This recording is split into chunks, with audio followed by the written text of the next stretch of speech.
This is it. Yan, na-resolve ko na.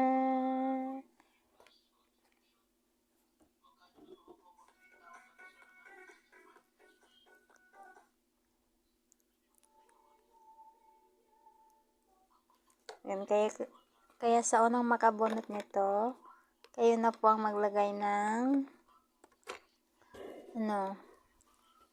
Gmail nyo, at kayo na rin ang unang mag-open nito para mas madali para sa inyo. Yan. Good luck sa unang makakuha nito. Good luck sa unang makakuha nito. Hindi lang ito. Siyempre dadagdagan ko maya. Mamili ako ulit. Ayan, good luck sa unang makakatanggap ng aking munting balikbayan box. Ayan.